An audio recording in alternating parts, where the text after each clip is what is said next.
வணக்கம். Global ID sell of தொடர்ந்து 3வது நாளா பெரிய ஒரு ஃபால் இன்னைக்கு ஓப்பனிங்கில. நேத்தி யுஎஸ் மார்க்கெட்ல செல்லிங் பிரஷர் ரொம்ப அதிகமா இருந்தது. முக்கியமா இன்ஃபோசிஸ் யுஎஸ் மார்க்கெட்ல ஏடிஆர் ட்ரேட் ஆயிட்டிருக்கு. கிட்டத்தட்ட 9, 10% இறங்கி இருந்தது. பட் அந்த அளவுக்கு டேமேஜ் இன்னைக்கு நம்ம ஓப்பனிங் மார்க்கெட்லயும் சரி, இன்னைக்கு டெய்லியும் இல்ல அப்படின்னு சொல்லலாம். பட் ஓப்பனிங்ல ஒரு பெரிய ஃபால் இருந்தது. பட் செகண்ட் ஹாஃப்ல மார்க்கெட் மூவ் ஆக கொஞ்சம் ரெக்கவர் ஆயிருந்தது. பட் இதில் என்னன்னா, இன்னைக்கு top sectoral loser Nifty IT index கிடையாது. இந்த ரெக்கவரிக்கு அப்புறம் மற்ற இண்டெக்ஸ் இதை விட மோசமாக ஃபால் ஆயிருக்கு. என்னென்ன இண்டெக்ஸ் முக்கியமாக இன்னைக்கு 3 விஷயம் இன்னைக்கு மார்க்கெட் ஃபாலாக பார்க்க போகிறோம். முதல் விஷயம், இதில் ஐடி செக்டாரோட இந்த டேமேஜ் கண்டினியூ ஆகுமா ஆகாதா, இப்போ ஐடி ஸ்டாக்ஸில் இன்வெஸ்ட் பண்ணலாமா, இதை பற்றின ஒரு இன்ஃபர்மேஷன் நம்ம பார்க்க போகிறோம். இதை தாண்டி அடுத்தடுத்து இன்னைக்கு மார்க்கெட்டில் ஸ்டாக்ஸு அதிகமான வால்யூம் ட்ரேடாக இருக்கிற கம்பெனிஸ் குவார்ட்டர்லி ரிசல்ட், இதை பற்றி ஒன் பை ஒன்னாக பார்க்கலாம். சென்னை ட்ரேடிங் அகாடமி தமிழில் ஸ்டாக் மார்க்கெட்டை லேர்ன் பண்ணுறதுக்கான ஒரு பெஸ்ட் யூடியூப் சேனல். சப்ஸ்கிரைப் பண்ண மறந்துடாதீங்க. என்னோட டெலகிராம் குரூப்புக்கான லிங்க்கும் வீடியோட டிஸ்கிரிப்ஷனில் இருந்து நீங்கள் யூஸ் பண்ணிக்கலாம். ஸோ இப்போது மார்க்கெட் என்னென்ன செக்டார் இன்னைக்கு மோசமான அடி வாங்கியிருக்கு.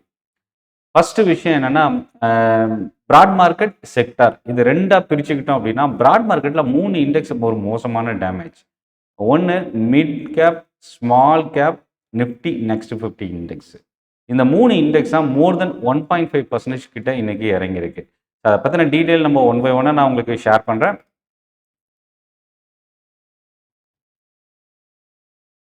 ஸோ இப்போ இங்கே பார்த்தீங்கன்னா 1.7% கிட்ட இறங்கியிருக்கு. செக்டார் பக்கம் வரும்போது எல்லா இண்டெக்ஸுமே இன்னைக்கு ஃபால் ஆயிருக்கு. எந்த ஒரு இண்டெக்ஸும் இன்னைக்கு செக்டாரில் பாசிட்டிவாகவே இல்லை அப்படின்னு சொல்லலாம். இதில் ஃபஸ்ட்டு ரொம்ப குறைவாக இறங்கி இருக்கிற இண்டெக்ஸ் அப்படின்னு பார்த்தீங்கன்னா 0.8% pharma index, public sector bank 0.7%. இதுதான் ரொம்ப குறைவாக இறங்கியிருக்கிற இண்டெக்ஸ் அப்படின்னு சொல்லலாம். இதை தவிர இப்போ அதிகமாக ஃபால் ஆகிருக்கிற இண்டெக்ஸ் அப்படின்னு பார்த்தீங்கன்னா, மெட்டல் இண்டெக்ஸ் ஒரு மோசமான ஃபால் இன்னைக்கு மோர் தென் 3% இறங்கியிருக்கு. ஐடி இண்டெக்ஸ் 1.4% இன்னைக்கு ஃபால் ஆயிருக்கு.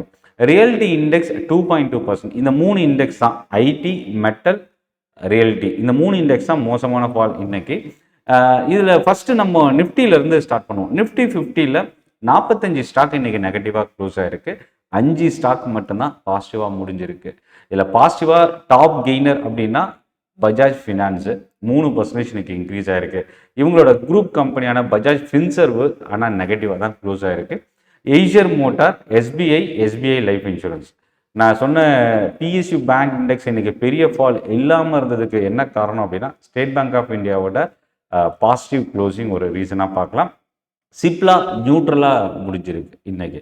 சரி, இப்போது நிஃப்டி அதிகமாக ஃபால் ஆனதுக்கு எந்தெந்த செக்டார் அதிகமாக, என்னென்ன ஸ்டாக்ஸ் அதிகமாக ஃபால் ஆயிருக்குன்னு பார்த்தீங்கன்னா, ஹிண்டால்கோ.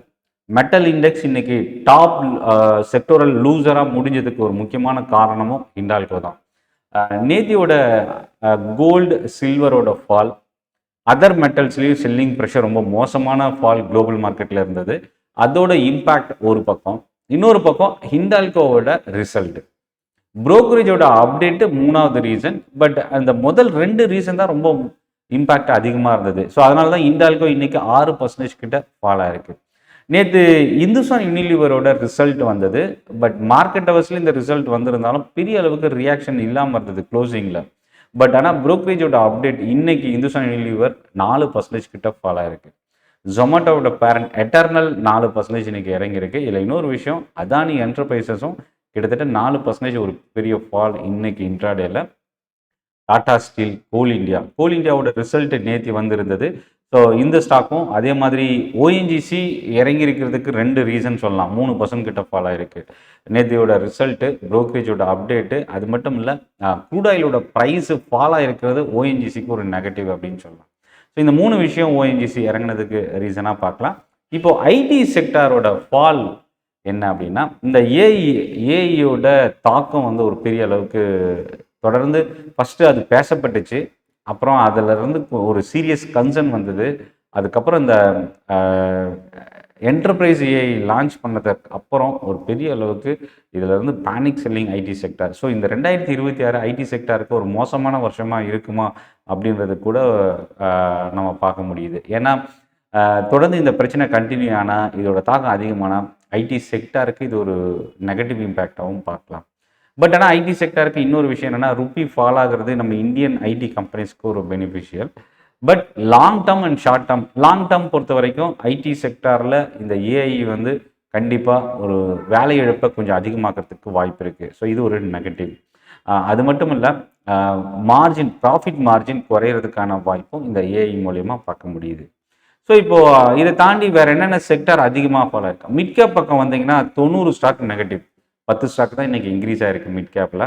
இல்லை இன்றைக்கி அதிகமாக மோசமான ஃபால் அப்படின்னா முத்தூட் ஃபினான்ஸ் தான் சொல்லலாம். 12% இன்றைக்கி ஃபால் ஆகிருக்கு. ஓப்பனிங்லேயே 10% டவுன் ப்ரைஸ் ஆகிருக்கு. இது ஒரு F&O ஸ்டாக்கு. ஸோ அதனால் அதுக்கப்புறம் ஃப்ரீஸ் ரிலீஸ் ஆகி நேர்லி 12% டவுனில் க்ளோஸ் ஆகிருக்கு. 3552, 53 வரைக்கும் லோ வந்த இந்த ஸ்டாக்கு 3587 வரைக்கும் க்ளோஸ் ஆகிருக்கு. அடுத்தது குவார்ட்டர்லி ரிசல்ட் அனௌன்ஸ் பண்ண ஆல்கம் லேப் இன்னைக்கு 8%, ஒரு மோசமான ஃபால். கிட்டத்தட்ட அதிகமான வால்யூமோட இன்னைக்கு இறங்கியிருக்கு. நான் ஆல்ரெடி சொன்ன மாதிரி மெட்டலில் வந்து மிட் கேப்பில் பார்த்தீங்கன்னா நால்கோ இன்னைக்கு 5% கிட்ட ஃபால் ஆயிருக்கு. கோஃபோர்ஜ் 4% இன்னைக்கு நியர்லி இறங்கியிருக்கு. Mahindra and Mahindra financial services, crude ஆயிலோட ஃபால், ஆயில் இந்தியா இன்னைக்கு 4% ஃபால் ஆயிருக்கு. கேபிட்டல் மார்க்கெட் ஸ்டாக் ரொம்ப ஒரு மோசமான ஃபால் ஒரு பக்கம். இன்னொரு பக்கம் ப்ராஃபிட் புக்கிங் கூட சொல்லலாம். ஏன்னா சில்வர் ப்ரைஸ் ஃபால் ஆகிறது எம்சிஎக்ஸில் அதோட ரியாக்ஷன் இருக்கும். எம்சிஎக்ஸ் இன்னைக்கு 3 to 4% இறங்குச்சு. பட் இன்னொரு பக்கம் பிஎஸ்சியும் நியர்லி 3 to 4% ஒரு செல்லிங் ப்ரெஷர். இன்னொரு ஸ்டாக் நம்ம முக்கியமாக கவனிக்கக்கூடிய ஒரு ஸ்டாக்னா கல்யாண் ஜுவல்லர்ஸ் சொல்லலாம். கிட்டத்தட்ட இந்த ஸ்டாக் வந்து பார்த்திங்கன்னா பெரிய ஃபால்லேருந்து கொஞ்சம் ரெக்கவர் ஆச்சு. பட் அது சர்வைவ் ஆகலை. இன்றைக்கும் 3% கிட்ட கல்யாண் ஜுவல்லர்ஸ் ஃபால் ஆகிருக்கு. அடுத்தது பாசிட்டிவ் சைட்னா ஒரே ஒரு ஸ்டாக் மட்டும்தான் 1% பாசிட்டிவ், எம்எஃப்எஸ்எல். குவார்ட்டர்லி ரிசல்ட் ரீசெண்டாக கொடுத்துருந்தது ஒரு காரணம். பயோகானோட ரிசல்ட்டு பெரிய அளவுக்கு இன்றைக்கி இம்ப்ரூவ் ஆகலை. மார்க்கெட் ஃபால் அப்படின்றது ஒரு காரணமாக இருந்தாலும் 0.8% இன்றைக்கி பாசிட்டிவாக இருந்தது. இன்னொரு பக்கம் லூபினோட ரிசல்ட் வந்திருக்கு. அது மட்டும் இல்லாமல் லூபினில் என்ன நியூஸ் அப்படின்றதையும் நம்ம அடுத்து பார்க்கலாம். டோரண்ட் பவர் இன்னைக்கு ஒரு ஸ்லைட் பாசிட்டிவாக க்ளோஸ் ஆகிருக்கு. கெமிக்கலில் கோரமெண்டல் இன்னைக்கு 0.5, 0.7% இன்னைக்கு பாசிட்டிவாக க்ளோஸ் ஆகிருக்கு. ஸ்மால் கேப்பை பொறுத்த வரைக்கும் மிட் கேப்பை விட கொஞ்சம் அதிகமான நம்பர் ஆஃப் ஸ்டாக்ஸ் பாசிட்டிவாக க்ளோஸ் ஆகிருக்கு. கிட்டத்தட்ட 15 ஸ்டாக் இன்னைக்கு பாசிட்டிவாக க்ளோஸ் ஆகிருக்கு. 84 ஸ்டாக் இன்னைக்கு நெகட்டிவாக க்ளோஸ் ஆகிருக்கு. இதில் பார்த்தீங்கன்னா Signature 6%, Sensor Technologies, Piramal pharma, Go Digit இந்த ஸ்டாக்ஸ்லாம் இன்னைக்கு பாசிட்டிவாக இருக்குது. பட் இன்னொரு பக்கம் FSL, Newgen, Hindustan Copper, Navin Fluorine, PCBL இந்த ஸ்டாக்ஸ்லாம் 4% 7% ஃபால் ஆகிருக்கு. இதில் எஃப்எஸ்எல் ஐடி கம்பெனி, ஐடி ஸ்டாக்ஸோட ஃபால் இம்பேக்ட். நியூஜென்னும் related to IT sector. Hindustan Copper price fall ஆகிருக்கிறது ஒரு ரீசன். கெமிக்கலில் Navin Fluorine nearly 4 to 5% fall ஆகிருக்கு. எம்சிஎக்ஸ் சில்வர் ப்ரைஸோட இம்பாக்ட் 4% இன்னைக்கு ஃபால் ஆகிருக்கு.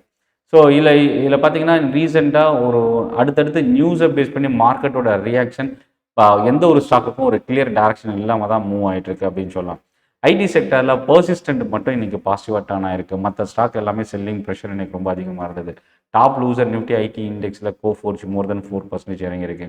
மெட்டலில் இன்றைக்கி எல்லா ஸ்டாக்குமே இறங்கியிருக்கு. ஹிண்டால்கோ தான் டாப் லூசராக முடிஞ்சிருக்கு. நால்கோ, இந்துஸ்தான் காப்பர், இந்துஸ்தான் ஜிங்க் அடுத்தடுத்த லூசராக முடிஞ்சிருக்கு. ரியாலிட்டிலையும் பார்த்தீங்கன்னா சிக்னேச்சர் இருக்கிறதுனால அந்த 5 to 6% பாசிட்டிவாக இருந்தது. பட் ஆனால் மற்ற எல்லா ஸ்டாக்குமே இன்றைக்கி இறங்கியிருக்கு. இல்லை ரொம்ப ஹெவி வெயிட்டி ஸ்டாக்கான டிஎல்எஃப் நியர்லி 4% ஃபால் ஆகிருக்கு. எஃப்எம்சிஜிலையும் பார்த்தீங்கன்னா கிட்டத்தட்ட 15 ஸ்டாக்கில் ஒரே ஒரு ஸ்டாக் மட்டும்தான் பாசிட்டிவ். மற்ற 14 ஸ்டாக் இன்றைக்கி நெகட்டிவாக க்ளோஸ் ஆகிருக்கு. இதில் யூபிஎல்லை தவிர்த்து மற்ற ஸ்டாக் எல்லாமே நெகட்டிவ். இந்துஸ்தான் யூனிலீவரோட ஃபால் தான் இன்றைக்கி எஃப்எம்சிஜியும் கிட்டத்தட்ட 2% கிட்ட ஃபால் ஆகிறதுக்கு ஒரு ரீசனாக இருந்தது. பப்ளிக் செக்டார் பேங்க்கில் இன்றைக்கி ஒரே ஒரு ஸ்டாக் தான் பாசிட்டிவ், எஸ்பிஐ. SBI 0.3% positive. மற்ற எல்லா ஸ்டாக்குமே அப் டு 2% வரைக்கும் இன்றைக்கி இறங்கியிருக்கு. ஸோ இப்போது மார்க்கெட் பொறுத்த வரைக்கும் என்னென்ன ரீசன் இன்றைக்கி மார்க்கெட்டில் இம்பேக்ட் இருந்தது அப்படின்றத பார்க்கலாம். ஃபஸ்ட்டு விஷயம் என்னென்னா ஐடி செக்டாரோட ஃபால், அதுக்கப்புறம் ரெக்கவரி. கிட்டத்தட்ட டே லோவிலேருந்து நிஃப்டி ஐடி இண்டெக்ஸ் 1300 பாயிண்ட்ஸ் கிட்ட ரெக்கவர் ஆகிருக்கு.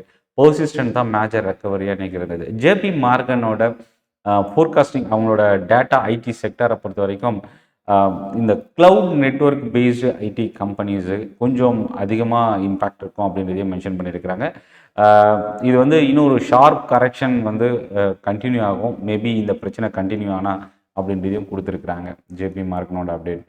பிரெண்ட் க்ரூட் கிட்டத்தட்ட 3% கிட்ட 2.5%லேருந்து 3% நேற்று அமெரிக்காவோட மார்க்கெட்டில் க்ரூட் ஆயில் இறங்கியிருக்கு. க்ரூட் ஆயில் ஃபால் ஆகிறது ஆயில் மார்க்கெட்டிங் கம்பெனிஸ்க்கு பாசிட்டிவ், ஆயில் ரிஃபைனரி கம்பெனிஸ்க்கு நெகட்டிவ். ஓஎன்ஜிசி குவார்ட்டர்லி ரிசல்ட் ஒரு பக்கமாக இருந்தாலும் க்ரூட் ஆயில் ப்ரைஸ் இறங்குனதும் ஒரு காரணம். Oil India, Chennai petroleum, MRPL இந்த ஸ்டாக்ஸுக்கெல்லாம் நெகட்டிவ். முக்கியமாக ரிலையன்ஸும் ஆயில் இண்டஸ்ட்ரியில் இருக்கிற ரிஃபைனரின்றதுனால நெகட்டிவ் இம்பேக்ட். அடுத்தது Bharat petroleum, Hindustan petroleum, IOC இந்த ஸ்டாக்ஸுக்கெல்லாம் இது ஒரு பாசிட்டிவ் இம்பேக்டாக பார்க்கலாம். நேற்று சில்வர் 10% கிட்ட இறங்கியிருக்கு நம்ம மார்க்கெட், அதாவது ஆஃப்டர் 6 o'clock அப்புறம். கிட்டத்தட்ட $80 மேலே அமெரிக்காவில் ட்ரேட் ஆகிட்டு இருந்த சில்வர் $75-74 வரைக்கும் ஒரு பெரிய கரெக்ஷன் இருந்தது. பட் ஆனால் நேத்தியோட ஃபால்க்கு அப்புறம் அதுக்கப்புறம் மிட் நைட் மார்க்கெட் அதுக்கப்புறம் ரெக்கவர் ஆனது இப்போ 3 to 4% பாசிட்டிவாக இருக்கிறதுனால நேத்தியோட 10% ஃபாலில் இருந்து கொஞ்சம் ரெக்கவர் ஆகிருக்கு. அதனால் இன்றைக்கி சில்வர் இடிஎஃப்லையோ இல்லை silver related stocks Hindustan zinc இந்த மாதிரி இந்த வேதாந்தா இந்த மாதிரி ஸ்டாக்ஸில் பெரிய அளவுக்கு இன்றைக்கி டேமேஜ் இல்லாமல் போனதுக்கும் ஒரு காரணமாக பார்க்கலாம். அடுத்தது டிஃபென்ஸ் டீல் கிட்டத்தட்ட 3,60,000 கோடி ரூபா அளவுக்கு டிஃபென்ஸ் அக்வசிஷன் கவுன்சில் ப்ராஜெக்ட்ஸ் வந்து கிளியர் பண்ணியிருக்கிறாங்க. பிடிஎல் அதே மாதிரி ஹெச்ஏஎல் வந்து 2,300 கோடி ரூபா அளவுக்கு ஆர்டர் ரிசீவ் பண்ணியிருக்கிறாங்க. டிஃபென்ஸ் ஸ்டாக்ஸ் வரப்போகிற வாரம் நம்ம கவனிக்கக்கூடிய ஒரு செக்டராக பார்க்கலாம். லென்ஸ்கார்ட்டு பிளாக் டீல் ப்ரொமோட்டர் ஸ்டேக் செல் பண்ணுறதுக்கான ஒரு நியூஸ் வரப்போகிற வாரம் நம்ம கவனிக்கலாம். Hindustan construction railway contract receive பண்ணியிருக்கிறாங்க ஜாயின்ட் வெஞ்சர் மூலயமா. அடுத்தது குவார்ட்டர்லி ரிசல்ட். இப்போ நேற்று மார்க்கெட் முடிஞ்சதுக்கப்புறம் இப்போ இன்னைக்கு மார்க்கெட் ஓப்பன் ஆன வரைக்கும் என்னென்ன ரிசல்ட் குவார்ட்டர்லி ரிசல்ட் ஸ்டாக் அப்படி இம்பாக்ட் பார்த்தீங்கன்னா ஃபஸ்ட்டு முதல் இடத்துல ஹிண்டால்கோ 6%. அலுமினியம் ப்ரைஸ் வந்து பார்த்தீங்கன்னா கிட்டத்தட்ட $3,000 பர் டன் இருக்கும் அப்படின்றதே கொடுத்துருக்குறாங்க. ரொம்ப டிமாண்ட் அண்ட் சப்ளை பெரிய அளவுக்குலாம் இல்லை, ரொம்ப டைட்டாக தான் போயிட்டுருக்குன்றது இந்த கமெண்ட்டோட இம்பாக்ட் ஒரு ஸ்லைட் நெகட்டிவ் இம்பாக்ட் அப்படின்னு சொல்லலாம். அடுத்தது முத்தூட் ஃபினான்ஸ் லோனோட ஏயும் கைடன்ஸை வந்து இன்க்ரீஸ் பண்ணியிருக்கிறாங்க. பட் ஆக்சுவலாக மேனேஜ்மெண்ட் கமெண்ட்ரி இன்னைக்கு ஒரு பாசிட்டிவ் ரியாக்ஷன் இருக்குது. மேபி மண்டே இது ரெக்கவர் ஆகிறதுக்கான வாய்ப்பும் இருக்குது, வெயிட் பண்ணி பார்க்கலாம். இந்தியன் ஹோட்டல் ரிசல்ட்னால ஃபாலோ ஆயிருக்கு. பெட்ரோநெட் 2% கிட்ட இறங்கியிருக்கு. லூபின் கைடன்ஸை ரைஸ் பண்ணியிருக்கிறாங்க. அதனால தான் இன்றைக்கி இந்த லூபினோட ரிசல்ட்டு பெரிய அளவுக்கு ஒரு மிக்சடாக இருந்தாலும் பட் அவங்களோட கைடன்ஸை ரைஸ் பண்ணியிருக்கிறது ஒரு பாசிட்டிவ். 0.5% இன்னைக்கு டவுனில் க்ளோஸ் ஆயிருக்கு. 10%க்கு மேலே ரிசல்ட்னால இன்க்ரீஸ் ஆகிருக்கிற ஒரு பிஎஸ்யூ ஸ்டாக் அப்படின்னா இன்ஜினியர்ஸ் இந்தியா 11% இன்க்ரீஸ் ஆகிருக்கு. ஹோனஸா கன்சூமர், பூர்வாங்கரா, ஹைனாக்ஸ் இந்தியா, சென்கோ கோல்டு இந்த ஸ்டாக்ஸ் எல்லாமே வந்து பார்த்தீங்கன்னா குவார்ட்டர்லி ரிசல்ட் கொடுத்தாங்க. இதில் சென்கோ கோல்டு மட்டும் 5% ஃபால் ஆகிருக்கு. மற்ற ஸ்டாக்ஸ் எல்லாமே மோர் தென் 2% இன்க்ரீஸ் ஆகிருக்கு. ஐஆர்சிடிசியோட ரிசல்ட்டு 0.5% இன்னைக்கு இறங்கியிருக்கு. பிராஜ் இண்டஸ்ட்ரீஸோட ரிசல்ட்டு எதிர்பார்த்தத விட ஒரு மோசமான ரிசல்ட் ப்ளஸ் புரோக்கரேஜ் வந்து டபுள் டவுன் கிரேட் கொடுத்துருக்குறாங்க. இன்றைக்கி 6% கிட்ட 2% கிட்ட இறங்கியிருக்கு. ஆனால் பிராஜ் இண்டஸ்ட்ரீஸ் இன்றைக்கி நியர்லி 6% ஃபால் ஆயிருக்கு. இன்றைக்கி ரிசல்ட்னால பாசிட்டிவாக டர்ன் ஆன ஸ்டாக்னா ஸ்னைடர் எலக்ட்ரிக் இந்த ஸ்டாக் நியர்லி 3% பாசிட்டிவாக முடிஞ்சிருக்கு. ஐஇஎக்ஸோட கப்ளிங் கேஸ் இன்னைக்கு வந்தது, இந்த ஸ்டாக் 2% கிட்ட டவுனில் முடிஞ்சிருக்கு. Indus Tower promoter Bharti Airtel வந்து கிட்டத்தட்ட 20 லட்சம் ஷேர்ஸ் பை பண்ணியிருக்கிறதா ஒரு நியூஸ் வந்திருக்கு. இண்டஸ் டவர் இன்னைக்கு நியர்லி 2% நெகட்டிவாக க்ளோஸ் ஆனாலும் வரப்போகிற வாரம் நம்ம இந்த ஸ்டாக் வாட்ச் பண்ணலாம். இன்ஃபோ எட்ஜ் அதாவது நாக்ரியோட பிராண்ட் இவங்க குவார்ட்டர்லி ரிசல்ட் இன்னைக்கு கொடுத்துருக்குறாங்க. ப்ராஃபிட் 14% கிட்ட ஃபால் ஆயிருக்கு. இதில் மார்ஜின் வந்து ஃப்ளாட்டாகவே கொடுத்துருக்காங்க. இன்னைக்கு இந்த ஸ்டாக் 1% இறங்கியிருக்கு. மண்டே மார்க்கெட்டில் இந்த ரிசல்ட் எதிர்பார்த்ததை விட ஒரு பெட்டரான ரிசல்ட்டாகவும் பார்க்கலாம். ஸோ ப்ரோக்கரேஜ் என்ன சொல்கிறாங்கன்றதை பொறுத்து மண்டே ரெக்கவர் ஆகுதான்றதை வெயிட் பண்ணி பார்க்கலாம். ஆல்கம் லேபோட ரிசல்ட்டு ரெவன்யூ 10% இன்க்ரீஸ் ஆகிருக்கு. ஆனால் மார்ஜின் பார்த்தீங்கன்னா ஒரு ஸ்லைட் டவுன் சைட். ஆனால் இன்னொரு பக்கம் இப்கா லேபோட ரிசல்ட் ஒரு ஸ்லைட் பாசிட்டிவாக முடிஞ்சிருக்கு. கிர்லோஸ்கர் இண்டஸ்ட்ரீஸோட ரிசல்ட் 3% இன்னைக்கு இன்க்ரீஸ் ஆகிருக்கு. சீமென்ஸ் எனர்ஜியோட ரிசல்ட்டும் ஒரு slight positive trend. Blue Jet health கேர்ன்ற கம்பெனி ரிசல்ட்டு 10% இன்னைக்கு இறங்கியிருக்கு. ரேட் கெயின் 4% ஃபால் ஆகிருக்கு. ஸோ இந்த ஸ்டாக்ஸ்லாம் இன்னைக்கு மார்க்கெட்டில் அதிகமான ஃபோக்கஸ், பெரிய அளவுக்கு வாலட்டைல், குவார்ட்டர்லி ரிசல்ட்டு, ரொம்ப இம்பார்ட்டன்ட் நியூஸ் இருந்த ஸ்டாக்ஸ்லாம் பார்த்தோம். பட் இப்போ நம்ம கவனிக்கக்கூடியது 3 விஷயம்தான் மார்க்கெட்டில். ஒன்று IT sector, silver, gold, other metals, copper, aluminium இதோட மூவ்மெண்ட் அடுத்து வரப்போகிற வாரம் எப்படி இருக்கும் அப்படின்றது. ஸோ இந்த IT, gold, silver and metals இதை தாண்டி வந்து பார்த்திங்கன்னா க்ரூட் ஆயிலோட மூவ்மெண்ட், இந்த 3 விஷயம் வந்து ரொம்ப இம்பார்ட்டன்ட் வரப்போகிற வாரம். இல்லை ரொம்ப முக்கியமான விஷயம் என்னென்னா நிஃப்டி டெக்னிக்கலாக பார்க்கும்போது ஒரு வீக் ஜோனில் டர்ன் ஆகிருக்கு. 25,500க்கு பிலோவில் முடிஞ்சிருக்கு. 25,700க்கு மேலே மறுபடியும் கிராஷ் ஆனால் தான் பழையபடி நிஃப்டி இன்னும் கொஞ்சம் சர்வைவ் ஆகிறதுக்கான வாய்ப்பு இருக்குது. ஸோ இதே ரேஞ்சில் சஸ்டெயின் ஆனால் எஃப்ஐஎஸ் மறுபடியும் செல்லராக டர்ன் ஆகிறதுக்கான வாய்ப்பு இருக்குது. ஸோ சென்னை ட்ரேடிங் அகாடமி என்னோட டெலகிராம் குரூப் வீடியோட டிஸ்கிரிப்ஷனில் வந்து நீங்கள் யூஸ் பண்ணிக்கலாம். லைவ் நேரடியான ட்ரைனிங் செஷன்ஸ் நடக்க போகுது அடுத்த வாரம். ஸோ அதை நீங்கள் கலந்துக்கணுன்னா என்னோடய வாட்ஸ்அப் நம்பர் டிஸ்கிரிப்ஷனில் இருக்குது. அதை கிளிக் பண்ணி நீங்கள் எனக்கு வாட்ஸ்அப் மெசேஜ் பண்ணலாம். ஃப்ரீ ட்ரைனிங் செஷன் தான். ட்ரைனிங் செஷன் கலந்துக்கிறதுக்கு வாட்ஸ்அப்பில் நீங்கள் மெசேஜ் பண்ணுங்கள். நன்றி, வணக்கம்.